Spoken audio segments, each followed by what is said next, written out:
Hai semuanya, selamat datang di podcast Korwil Majapahit. Nah, podcast kali ini mengambil judul Satu Langkah Lebih Dekat dengan Poliforneka dan STPN Yogyakarta. Oh ya, sebelumnya perkenalkan nama saya Karisma Ayu Pradani dari FKMKD Blitar. Nah, di kesempatan kali ini saya yang akan bertugas menjadi host dan memandu podcast kali ini. Eh, Narasumber kita pada kesempatan kali ini super banget nih. Kita kedatangan dua sosok ganteng yang siap memberikan informasi yang pastinya sangat bermanfaat untuk kita. Yang pertama ada Mas Haidar dari Poliforneka. Mas, bisa lambaikan tangan? Nah, itu dia. Terus narasumber kedua itu ada Mas Rizaldi dari STPN Yogyakarta. Nah, itu. Jadi kece banget kan narasumber kita kali ini. Oke, jadi kita udah tahu judulnya, udah tahu narasumbernya, tapi sebelum kita masuk ke materi yang sangat kita tunggu, kita mau mendengarkan dulu nih perkenalan singkat tentang FMKD Blitar yang akan disampaikan oleh Ketua Umum FMKD Blitar. Nah, silakan untuk Mas Giga untuk memperkenalkan. Terima kasih pada Mbak Karisma untuk waktunya. Mohon izin Mas Haidar dan Mas Rizaldi. Sebelumnya mohon izin memperkenalkan diri. Nama saya adalah Nosagika Widiansyah, asal PTKS TMKG, dan kali ini saya sebagai Ketua Umum dari Forum Mahasiswa Kedinasan Blitar. Sedikit penjelasan saja mengenai Forum Mahasiswa Kedinasan Blitar. Forum Mahasiswa Kedinasan Blitar adalah forum yang membawai atau mewadahi mahasiswa-mahasiswa kedinasan yang berdomisili di Kota Blitar dengan tujuan untuk menjadi wadah bagi mahasiswa kedinasan Blitar tentunya menampung aspirasi mahasiswa kedinasan Blitar, meningkatkan profesionalitas dan integritas kita sebagai mahasiswa kedinasan di Kota Blitar. Dan yang pastinya FMKD ini sudah berdiri sejak tahun 2017 ya. Dan alhamdulillah di tahun 2021 ini sudah bergabung menjadi bagian dari FMKI. Dan mungkin itu singkat dari saya selaku Ketua Umum Forum Mahasiswa Kedinasan Blitar terkait pemaparan mengenai apa itu sih FMKB Blitar. Mungkin itu saya kembalikan ke Mbak Karisma. Terima kasih. Oke, terima kasih Mas untuk informasinya. Nah, itu dia FMKD Blitar itu. Jadi kita semakin kenal dengan FMKD Blitar ya. Nah, sekarang kita masuk nih, baru masuk ke materi utamanya, yaitu mengenal lebih dekat dengan Poliforneka dan STPN Yogyakarta. Kita punya pertanyaan yang padat-padat nih. Jadi silakan dijawab secara singkat ya, Mas. Oke, yang pertama deskripsikan secara singkat nih masing-masing dari PTK Mas-Mas ini. Mungkin dari Mas Rizaldi dulu. Baik, terima kasih Mbak Karisma. Izin Mbak Mas Haidar dan Mas Giga. Sedikit kami di sini akan mengenalkan profil singkat mengenai STPN Yogyakarta. Yang pertama, STPN Yogyakarta itu merupakan satu-satunya sekolah kedinasan di bawah naungan Kementerian Agraria dan Tata Ruang, Badan Pertanahan Nasional yang terletak di Yogyakarta, tepatnya di Sleman. Adapun prodi yang ada di STPN ini yaitu pertama ada Diploma 1 Pengukuran dan Pemetaan Kadastral, ada Diploma 4 Pertanahan. Saya di sini dari Diploma 4 Pertanahan. Kami di STPN mempelajari terkait dengan pengukuran, pemetaan, pengelolaan, pertanahan, dan tata ruang. Jadi lengkap, baik dalam segi aspek hukumnya dan lain-lainnya. Kampus kami merupakan kampus dengan sistem boarding school, full di dalam asrama, menggunakan asrama di dalam kampus. Selain dalam bidang keilmuan di bidang pertanahan, STPN juga menerapkan pembentukan karakter, karena mengingat kami akan berhadapan langsung dengan masyarakat nantinya gitu. Gitu, Mbak.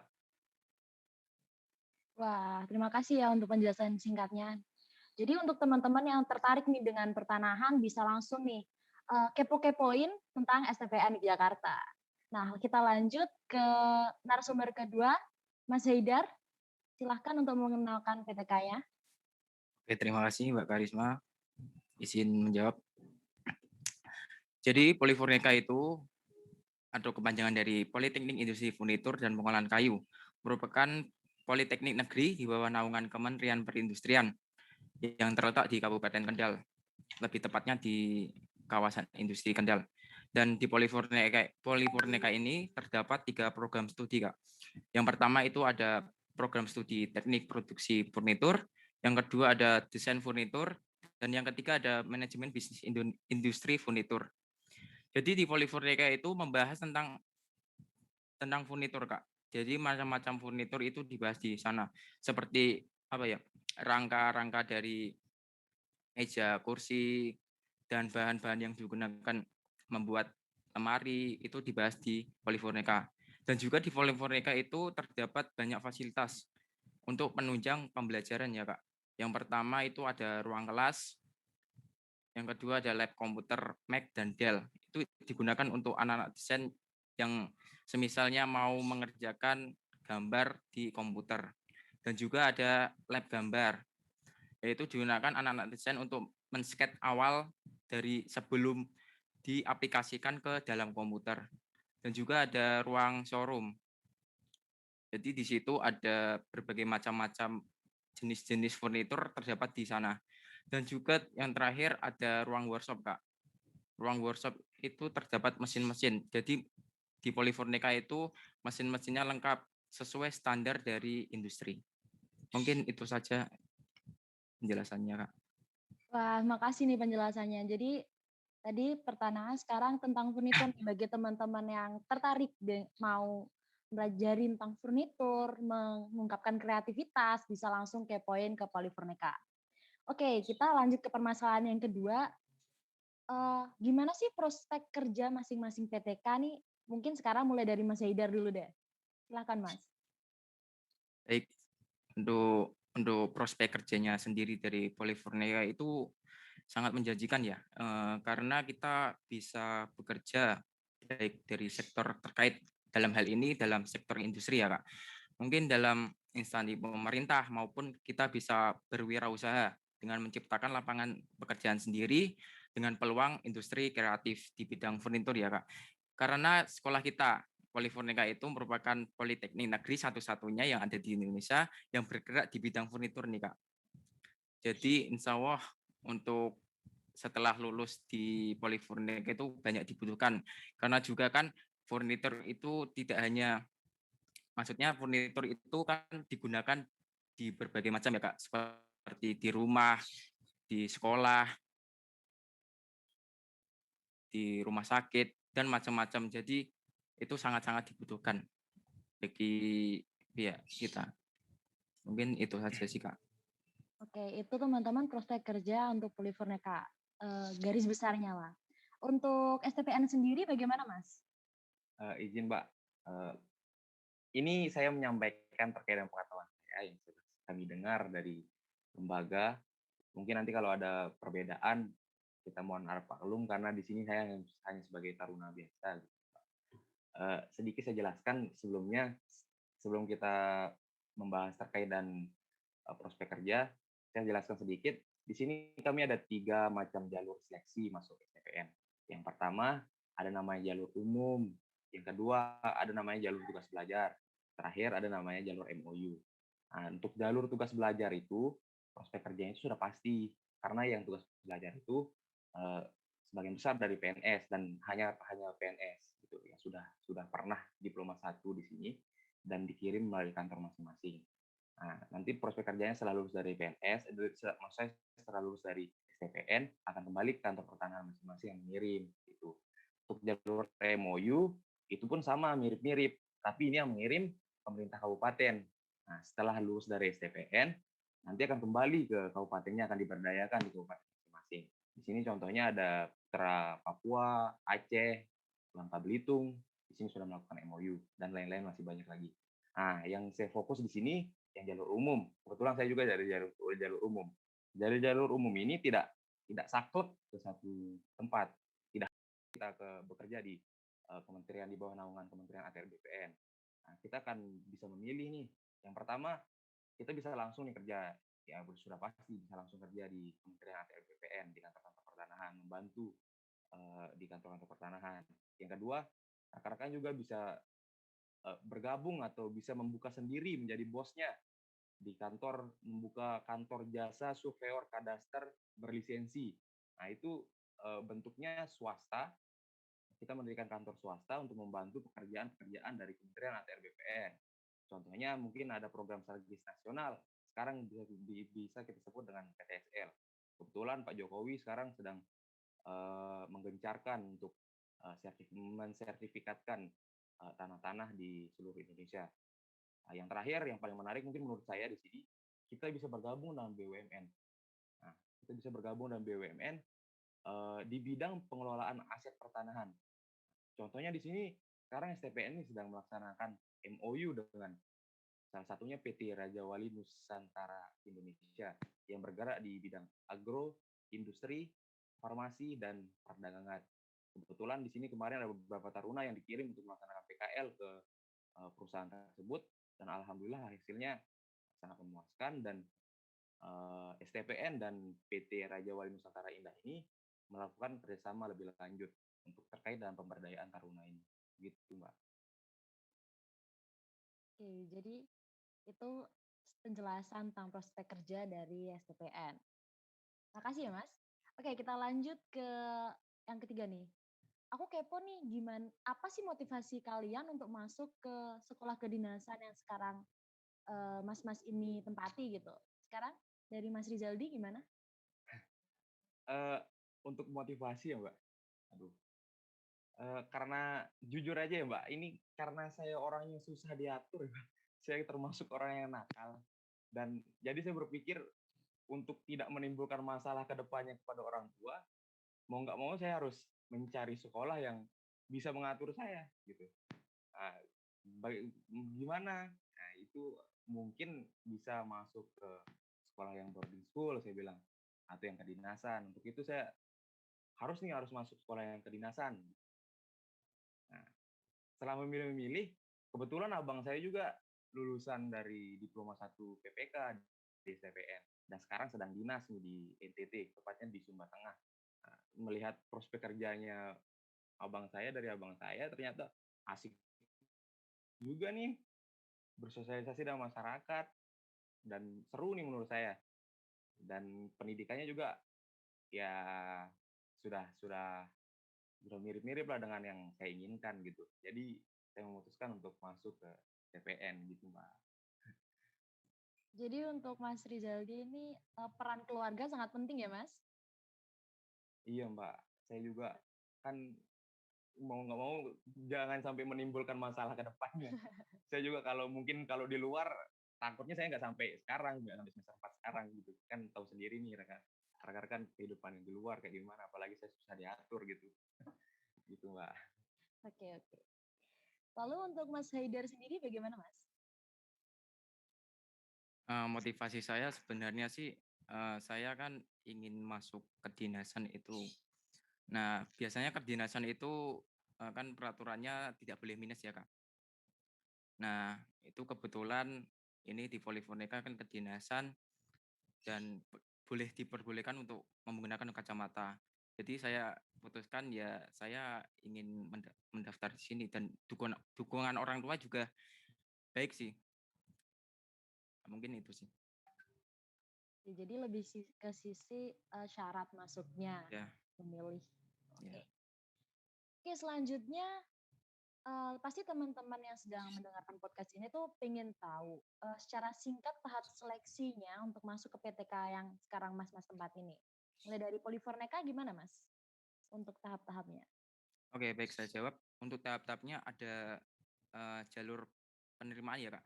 Jalur penerimaannya ada tiga jalur. Yang pertama ada jalur prestasi, Jarvis prestasi. Yang kedua ada Jarvis bersama, dan yang ketiga ada Jarvis industri. Jadi di Jarvis prestasi itu, jadi Jarvis adalah jalur penerimaan vokasi industri. Jadi di Jarvis prestasi itu tahapannya seperti yang pertama itu mengirimkan nilai-nilai rapot, nilai-nilai prestasi itu dilampirkan. Sehabis itu kalau semisalnya lulus dari tahap administrasi seleksi itu, terus masuk ke tahap psikotes seperti ujian biasa psikotes gitu. Dan selanjutnya masuk ke tahap TKB dan wawancara, tes kemampuan bidang. Jadi itu tahap yang dilakukan oleh jalur prestasi ya Kak. Kemudian ke Jarvis bersama. Jadi Jarvis bersama itu ujiannya bersama Kak. Jadi semua sekolah yang di bawah naungan Kementerian Perindustrian dijadikan satu untuk ujian bersama. Itu seperti kayak SBM gitu Kak. Jadi setelah melakukan ujian bersama, terus ada seleksi psikotes sama seperti itu. Dan juga ada wawancara dan TKB.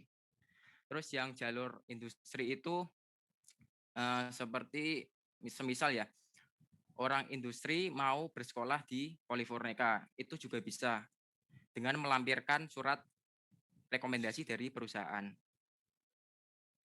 Dan tahapannya sama seperti yang sebelumnya, begitu Kak. Mungkin segitu sih penjelasannya. Oke. Tambahannya. Terima kasih untuk Mas Haidar. Oke, lanjut ke Mas Jaldi. Tadi kan udah dijelasin apa jurusan-jurusan yang ada nih. Tapi gimana dari aspek tahap-tahap tesnya nih? Silakan. Oke, Mbak. Di sini saya mungkin akan terfokus ke jalur yang umum. Karena jalur MOU dan jalur tugas belajar itu diurus oleh kantor masing-masing. Dan kalau jalur MOU itu diurus oleh Pemkab.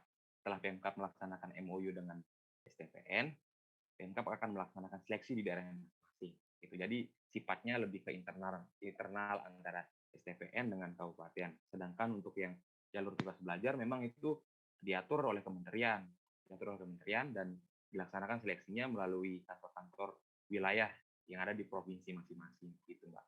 Nah, untuk jalur umum ini saya senang daftar di STPN. Kenapa? Karena selain di sekolah kedinasan, di STPN ini juga masuknya gampang gitu. Maksudnya gampang-gampang gimana ya? Persyaratannya nggak ribet, nggak kayak kampus-kampus kedinasan mungkin yang lain ada kayak persiapan di pendaftaran di Panda lah istilahnya di pusat, ada harus beberapa tahapan seleksi harus kita laksanakan. Nah, beda kalau di STPN ini. Kalau di STPN ini langsung terpusat di Yogyakarta, baik dari administrasinya, ujian tulisnya, tes kesehatan, kesemaptaan, wawancara, validasi berkas, sampai ke pengumuman akhir. Nah, dan juga di sini ada mungkin kita akan yang berbeda hari itu hanya ujian tulis dengan yang tes yang dampingannya gitu. Tes tulis kita dilainkan di awal dan tes kesehatan, kesemaptaan, wawancara dan validasi berkas itu dilaksanakan di hari yang sama setelah dari ujian tulis gitu. Jadi menurut saya nggak ribet dan gampang sekali gitu masuk di STPN. Namun ya kita harus menyadari bahwa saingan kita banyak, gitu. Harus menampilkan yang maksimal, memberikan yang maksimal untuk bisa bergabung di pertanahan nasional, gitu Mbak. Oke, jadi itu tahap-tahap dari 2 PTK yang udah dijelasin sama Mas Haidar dan Mas Rizaldi. Kita lanjut ke pertanyaan selanjutnya nih. Ada nggak sih cerita berkesan dari mas-masnya ini, mungkin mulai dari saat berjuang atau bahkan saat udah ada di PTK-nya ini? Mungkin dari Mas Rizaldi, silakan. Kalau cerita berkesan masuk ya Mbak, saya sangat sedih, agak-agak sedih nih masuk. Karena di STPN saya jatuh bangun. Saya just info ya, for info buat teman-teman. Saya daftar STPN ini, daftar ketiga baru lolos. Gitu. Saya daftar ketiga baru lolos, tapi ya itu bukan membuat saya patah semangat berjuang. Gitu. Saya lulusan tahun 2018. Namun pada saat 2018 saya langsung daftar di Diploma 1 pada tahun 2018 dalam persiapan yang matang. Namun Tuhan berkata lain, saya belum lolos. Nah, kebetulan tahun 2018 itu juga ada pembukaan Diploma 4 Pertanahan. Itu pertama kali, saya ulangi, lanjut di 2019, saya daftar lagi di Diploma 1. saya sudah les privat untuk persiapan itu, sudah harus inilah banyak lah yang dikeluarkan, report yang dikeluarkan untuk masuk ini. Saya tes lagi 2019 di diploma 1 pertanahan, diploma 1 PPK, saya belum lolos juga. Aduh, apa ya kok nggak lolos-lolos, saya bilang. Ternyata kebetulan tahun 2019 itu pertama kalinya STPN membuka diploma 4 pertanahan jalur umum. Nah, karena sebelum-sebelumnya kan diploma 4 itu hanya jalur tugas belajar gitu. Jadi belum ada yang jalur umum. Nah, kebetulan 2019 itu syukur alhamdulillah ada pembukaan umum, saya izin ke orang tua, saya izin ke abang saya untuk daftar lagi, dipertegas lagi bisa nggak kira-kira karena diploma 4 ini agak keras juga persaingannya gitu. Agak keras juga dibandingkan dengan diploma 1. Ya, itu adalah dari wejangan dari abang saya. Saya bilang, "Insyaallah lah, ini kan saya sudah menimba ilmu banyak sekali, saya privat banyak sekali, percuma nggak digunakan," saya bilang. "Ya udahlah, berangkat aja," dibilang. Saya berangkat, alhamdulillah puji syukur saya keterima di diploma 4 pertanahan angkatan 28 dan resmi bergabung menjadi keluarga besar sekolah tinggi nasional. Coba. Nah, kalau suka duka di kampus mungkin saya dikit bentar aja. Itu aja mungkin untuk perjuangan saya masuk STPN sangat panjang, Mbak. Jadi kayak daftar baru lolos. Oke, jadi itu dari sisi perjuangannya masuk ya, Mas. Oke, dari Mas Haidar gimana, Mas? Ini saya cerita sedikit ya untuk pengalaman dalam saya mengikuti ujian.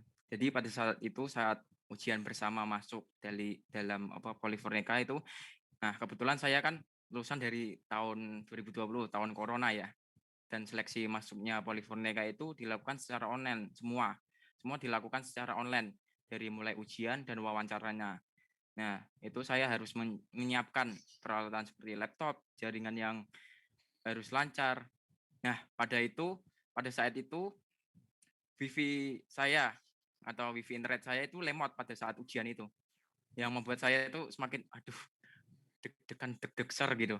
Waduh, gimana nih bisa nyelesain tugasnya, nyelesain ujiannya enggak nih, padahal waktunya tuh semakin berjalan.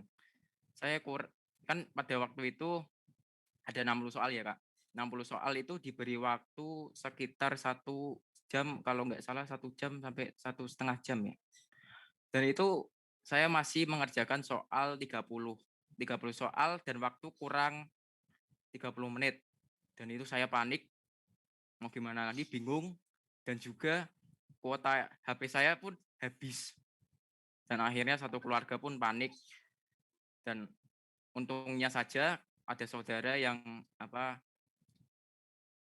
jualan pulsa dan akhirnya dibelikan kuota internet dan ujiannya pun bisa lancar dengan menggunakan hotspot dari HP. Ya mungkin cerita yang paling berkesan sih menurut saya itu sih. Dan cerita itu mungkin tidak bisa dilupakan nih. Keren, Mas.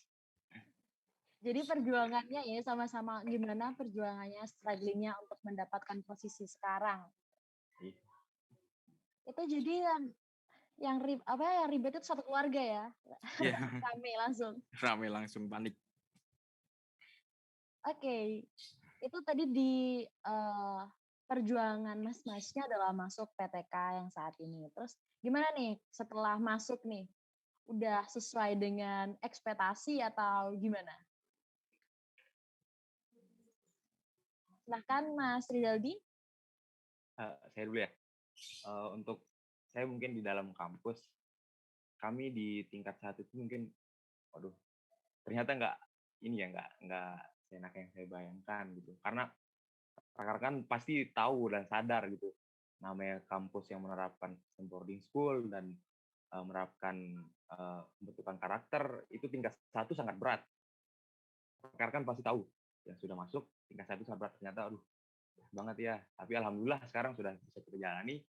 Sekarang saya bentar lagi mau naik tingkat, bentar lagi naik 3, alhamdulillah sudah dijalankan. Gitu. Saya sih di tingkat 1 kayaknya paling berat. Dan sekarang kami di STPN sedang di lockdown. Nah, kampus kami sangat perhatian. Kampus kami satu-satunya kampus, salah satu kampus yang menerapkan sistem tatap muka di tengah PPKM ini. Karena kami ada bersyukurnya juga, tapi ya mau nggak mau kita ini nggak bisa ngelihat dunia luar, nggak bisa main-main dengan teman-teman lain, nggak bisa nongkrong-nongkrong. Ini the real, menurut saya the real pengabdian sepenuhnya untuk bangsa. Menurut saya ini the real banget deh. Kami sampai menciptakan moto ke dalam asrama itu, kami membentuk kabupaten baru di Provinsi Yogyakarta. Kami menamakan Kabupaten STPN. Karena kami hanya berputar-putar sampai sana, sampai portal gerbang kampus sampai ke belakang asrama. Astaga, bilang gitu, Mbak. Jadi buat kawasan untuk diri anggota keluarga sendiri, anggota keluarga baru nih di sana. Dan juga Mbak ya, mungkin nih adik-adik yang akan masuk ke STPN harus siap dengan minimnya libur di STPN. Harus siap. STPN itu terkenal dengan sedikitnya libur karena kita benar-benar dipersiapkan untuk siap keluar dari STPN untuk siap bekerja, siap mengabdi.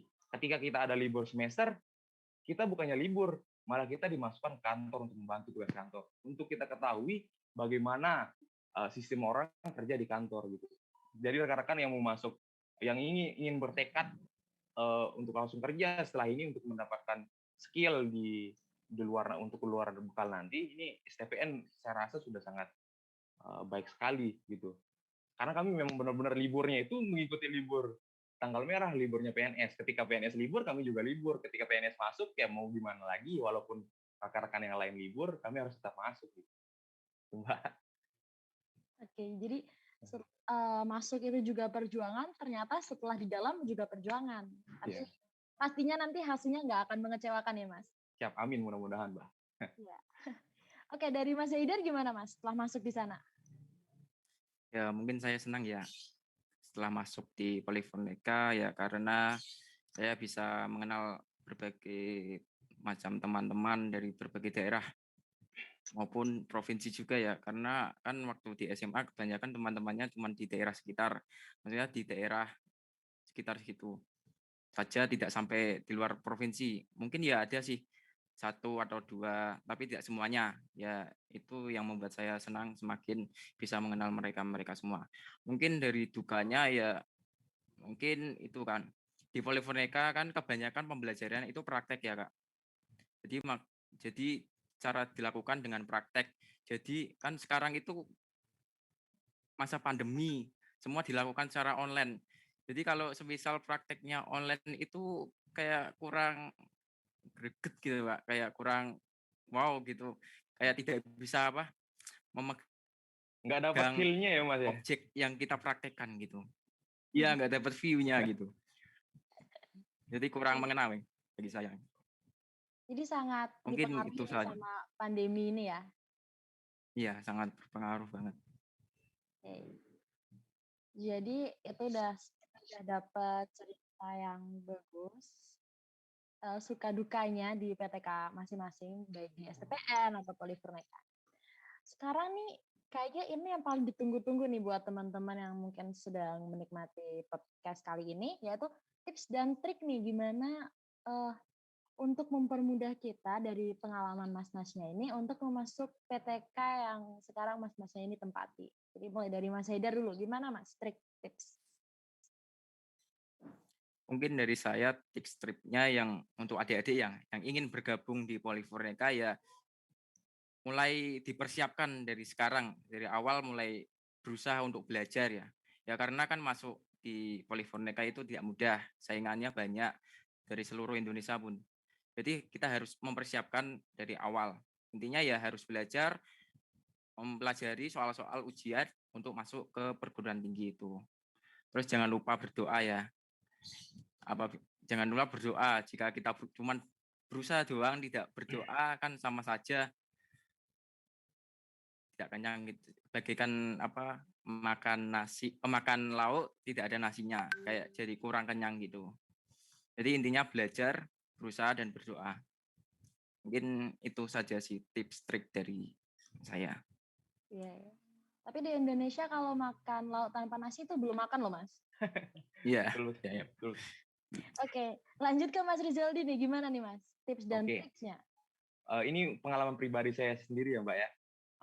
Untuk rekan-rekan adik-adik yang akan mendaftar ke STPN, pertama rekan-rekan mantapkan niat dulu nih, mantapkan niat. Dulu saya tuh 2018 pikirannya terpecah. Saya nggak daftar di satu tempat saja, bukan nggak daftar di satu sekolah kedinasan, banyak sekolah kedinasan.